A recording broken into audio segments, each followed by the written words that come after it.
கை குறுகி போகவும் இல்லை, கேட்க கூடாதபடிக்கு அவருடைய செவி மந்தமாகவும் இல்லை. உங்கள் அக்கிரமங்களே உங்களுக்கும் உங்கள் தேவனுக்கு நடுவாக பிரிவினை உண்டாக்குகிறது. உங்கள் பாவங்களே அவர் உங்களுக்கு செவி கொடாதபடிக்கு அவருடைய முகத்தை உங்களுக்கு மறைக்கிறார். எது? பாவம். உங்கள் பாவங்களே அவர் உங்களுக்கு பார்க்க கூடாதபடி செவி கொடுக்காதபடி அவைகளை மறைக்கிறதாக இருக்கிறது. சுருக்கி கொள்ளுகிறேன். பாவம் என்ன செய்யணும் சொன்னா நமக்கும் தேவனுக்கும் நடுசுவரை உண்டு பண்ணிவிடும். ஒரு பெரிய பாருங்க கேப்பை உண்டு பண்ணிவிடும். தேவனோடு பேச முடியாது, தேவன் பதில் கொடுக்க முடியாது, தேவன் செவி கொடுக்க முடியாது, ஒரு பெரிய தடை உண்டு பண்ணுகிறார். அதைத்தான் அந்த இடத்துல ஏசாயாவை கொண்ட ஆண்டவர் அழகாய் சொல்லுகிறார்.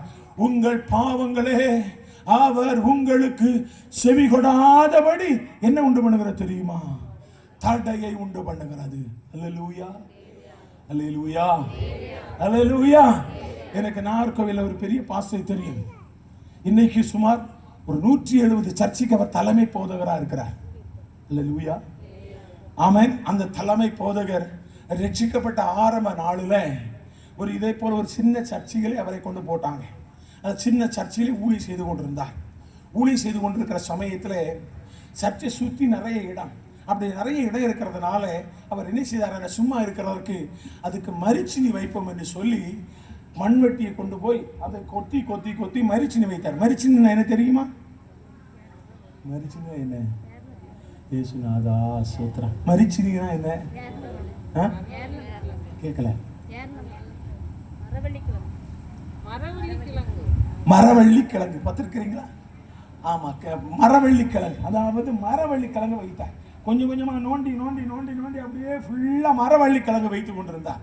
மரவள்ளி கிழங்கு எப்படி வைப்பாங்க பார்த்திருக்கிறீங்களா? மண் அப்படி கூட்டி வைப்பாங்க, நடுவில் ஒரு சின்ன பள்ளம் தோண்டி அந்த மரவள்ளி கிழங்குனுடைய அந்த குச்சியை சின்ன நாட்டி வைப்பாங்க. பார்த்திருக்கிறீங்களா இல்லையா? உங்களுக்கு தெரியாம நான் சொல்லி பிரயோஜனம் இல்லை. அல்லேலூயா. பார்த்திருக்கிறீங்க? அப்படி வைத்தார். இவர் அப்படி வைத்து கொண்டிருக்கிற சமயத்துல வேர்வை சிந்தி வைத்து கொண்டு அந்த சமயத்தில் ஒரு கோழி வந்து என்ன தெரியுமா செய்தது? அதை காலை வைத்து கிண்டி அதுக்கு வேலையை பார்த்தது. இவருக்கு கோவம் வந்துச்சு. என்ன கஷ்டப்பட்டு நான் என்ன தெரியுமா மரவள்ளி கிழங்கு வைக்கிறதுக்கு இவ்வளவு சிரமப்படுறேன், இது என்னடா நான் காலை வைத்து கிண்டி கிண்டி விடுதுன்னு சொல்லி கையில மண்வெட்டி இருந்து பார்த்தீங்களா, அந்த மண்வெட்டி தூக்கி ஒரு எரிஞ்சார். எதுக்கு மேல? கோழிக்கு மேல. மண்வெட்டி கோழிக்கு மேல பட்டு கோழி செத்து போச்சு. நடந்த காரியம். இன்றைக்கு 177 சபைக்கு தலைவராக இருக்கிறார். அல்லேலூயா. கர்த்தருக்கு ஒரு அல்லேலூயா சொல்லுங்க பார்க்கலாம். கரங்களை அசைத்து ஒரு அல்லேலூயா சொல்லுங்களேன். பாருங்க, கோழி மேல கோழி செத்து போயிட்டு, கோழி செத்து போன உடனே அந்த பக்கம் இந்த பக்கம் பார்த்தார், யாருமே பார்க்கல. நேர என்ன தெரியுமா செய்தார்? நேர அந்த கோழி எடுத்துட்டு வீட்டை மாட்ட கொண்டு வந்தாங்க. ஏமா நான் இப்படி போட்டேன், கோழி என்ன செய்துட்டு செத்து போச்சு. சைலண்ட் ஆயிரு, யார்கிட்ட இப்படி சொல்லாத. அந்த முடியெல்லாம் பின்னி ஒரு பாக்ஸில் அடைச்சி வை, அல்லது ஒரு பைக்குள்ள கொண்டு போட்டு வை, வெளியே கொண்டு கொட்டிடாத. அதை நான் வர்றது வரைக்கும் அழகா சுத்தம் பண்ணி சமையல் பண்ணி வை, வந்த பிறகு சாப்பிட்றேன்னு சொல்லி ஐயா போயிட்டார். இவர் நேர போய் குளிச்சுட்டு வர்றார். குளிச்சுட்டு வர்றதுக்குள்ளால இங்க என்ன ரெடி? நல்ல கோழிக்கறி ரெடி. நேர கோரி வச்சு சாப்பாடு, சூப்பர் சாப்பாடு. அல்லேலூயா. சாப்பிட்டார். சாப்பிட்டு முடிந்து சாயங்காலம் வீட்டு கூட்டம். சாயங்காலம் வீட்டு கூட்டத்துக்கு எல்லாரும் கூடி வந்திருக்கிறாங்க. ஒரு வீட்டில் எல்லாரும் ஸ்தோத்திரிப்போம், எல்லாரும் ஜெபிப்போம்னு சொல்ல சோத்ரம் சோத்ரம் சோத்ரம் சோத்ரம்னு சொல்லி எல்லாரும் ஜெபிக்க ஆரம்பிச்சாங்க. எல்லாரும் ஜெபிக்க ஆரம்பிக்கும் போது இவரும் சேர்ந்து ஜெபிக்க ஆரம்பித்தார். இவர் ஸ்தோத்திரம் ஸ்தோத்திரம்னு சொன்ன உடனே இடையில வந்து கோழி நிற்குது. எது வந்து நிற்குது? கோழி வந்து நிற்குது. இவரு கண்ணை மூடிட்டு ஜோமன் பாசன் இயேசுவி நாமத்தால் போ கோழி அப்படின்னார். அல்லேலூயா. இயேசுவி நாமத்தை எது போ? கோழியை போனார். கோழியை போன்னு சொன்ன உடனே பக்கத்தில் முடிச்சு ஜெபம் பண்ணிட்டு இருந்தவங்களா, இங்கே எங்கடா கோழி வந்ததுன்னு சொல்லி எல்லாரும் திரும்பி பார்த்தா, ஒன்றும் இல்லை எல்லாரும் கண்டுபிடி ஜெபம் பண்ணுங்க அப்படின்னாரு. அவ்வளோதான். திரும்பவும் ஜெபம் பண்ண ஆரம்பிச்சாங்க. எப்படியோ கஷ்டப்பட்டு ஜெபத்தை முடித்தார். சாயங்காலம் வீட்டுக்கு வந்தார். வீட்டில் வந்து தனி ஜெபம் பண்ணுவதற்கு அறையை மூடிக்கொண்டு தனி ஜெபத்துக்கு போனார். சோத்திரம் சோத்திரம் சோத்திரம், பகல் முழுவதும் காத்தீரே ஸ்தோத்திரம், நல்ல கோழி இறைச்சி தந்தீரே சோத்திரம் சோத்திரம்னு ஜபிக்க ஆரம்பித்தார். இடையில வந்து கோழி வந்து நிக்குது. இவர் தனி ரூமுக்குள்ள இருந்து இயேசுவி நாமத்தில் கட்டுறங்கோழிய அல்லேலூயா அப்படி நல்லா ஜெபம் பண்ணி பார்த்தார். எது போகல? கோழி போகல. அடுத்த நாள் ஞாயிற்றுக்கிழமை சபை ஆராதனை. சபை ஆராதனையில் விசுவாசிகள் எல்லாம் வந்தாங்க. எல்லாரும் ஜெபிப்போம் என்று சொல்லி எல்லாரும் ஜெபிக்க ஆரம்பித்தாங்க. ஜெபிக்க ஜெபிக்க இவர் எல்லாரும் சோத்திரம் பண்ணுவோம் பாட்டை பாடினார், அதை பாடினார், நல்லா ஆடி பார்த்தார். இது வந்து நிக்குது, இடையில கோழி வந்து நிக்குது. அங்க நின்றுட்டு இயேசுவி நாமத்தில் அபிஷேகத்தில் நிரம்பி சொல்லுகிறார், இயேசுவி நாமத்தில் கோழியை எரிக்கிறேன் அப்படின்னா விசுவாசி என்னடா அங்க கோழியை துரத்தினார், இங்கு கோழி என்ன செய்கிறார்? எரிக்கிறார் அப்படின்னு சொல்லி விசுவாசிகள் எல்லாம் கண்ணை திறந்து பார்த்தா இல்ல இல்ல இல்ல எல்லாரும் ஜெபிங்க அப்படின்னு சொல்லி அங்கேயும் சமாளித்து விட்டார். சமாளித்து விட்டு ஆராதனை முடிஞ்சு வீட்டில் வந்து இருந்தது யோசனை பண்ணார், இந்த கோழிக்கு ஏதாவது ஒரு காரியத்தை பண்ணாம நம்ம ஜெபித்தா கர்த்தர் என்ன செய்ய மாட்டார்?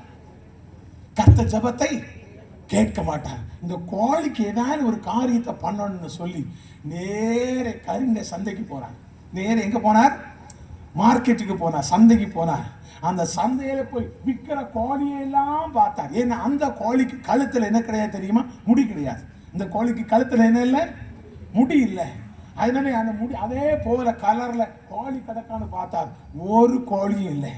அடடடே அதை போல கோழி இல்லையே, சரி அடுத்த வாரம் வருவோம்னு சொல்லி நேரே அந்த சந்தையிலிருந்து வெளியே வந்தார். வெளியே வருகிற சமயத்துல ஒரு வாலிப பையன் ஒரு கோழியை விற்பதற்கு உள்ளே போகிறான். உடனே கேட்டார், எப்பா அந்த கோழியை காட்டு நான் பார்க்கிறேன் அப்படின்னார். பையனு பெட்டியை கீழே இறக்கி கோழியை காட்டினான். அதே கலர்ல கோழி, அதே போல் அந்த கோழிக்கு கழுத்துல என்ன இல்லை? முடி இல்லை. உடனே சொல்றாரு, எப்பா இந்த கோழிக்கு நீ எவ்வளவு ரூபாய் கேட்டாலும் நான் தர்றேன், இந்த கோழி எனக்கு தான். அவனும் பார்த்தான், 50 பைசா கேட்ல கொடுத்துக்கிட்டோம் உள்ள கொண்டு போய் விற்க முடியும். அப்ப இந்த 50 பைசாவை லாபம் நமக்கு வெளியே கோழி கொடுத்துடலாம்னு சொல்லி அந்த பாஸ்டர்கிட்ட காசு கூட்டி சொல்லி காசை வாங்கிட்டான். பாஸ்டர் கோழியை வாங்கிட்டு நேர வீட்டுக்கு போனார்.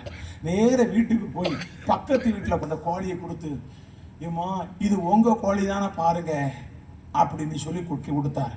கொடுத்தோன்னு அந்த பாட்டியம்மா கோழியை வாங்கிட்டு, ஆமா மக்கா இது ஏன் கோழி தான் மக்கா, சவத்து கோழியை 4 நாளா காணல, எங்க போய் முட்டை போட்டுன்னு தெரியல, இன்னைக்கு தான் கிடைச்சது, நல்லா இரு மக்கா அப்படின்னு சொல்லி பாட்டியம்மா கோழியை வாங்கிட்டு உள்ள போனாங்க. இவர் இயேசுநாதா உமக்கு ஸ்தோத்திரம்னு சொல்லி வீட்டுக்கு வந்தார். அல்லேலூயா. எங்க நடந்த சம்பவங்க. அதுக்கு பிற்பாடு வந்து அவன் ஜெபித்தால் கோழியை வரல, கோழியை காணோம். அதுக்கு பிற்பாடு கோழி வரல, கோழி இடையில வந்து நிற்கல. ஏன்? வேதம் சொல்லுகிறது, பாவம் நாம் தேவனை பார்த்து ஜெபிக்க கூடாதபடி, நாம் தேவனுடைய முகத்தை தரிசிக்க கூடாதபடி தடையை உண்டு பண்ணிவிடும். எனவேதான் வேதம் சொல்லுகிறது, பிறந்தவன் பாவம் செய்ய மாட்டான், பிறந்தவனுடைய பெயரை கர்த்தர் பரலோகத்தில் எழுதி வைத்திருக்கிறார். அல்லேலூயா, அல்லேலூயா.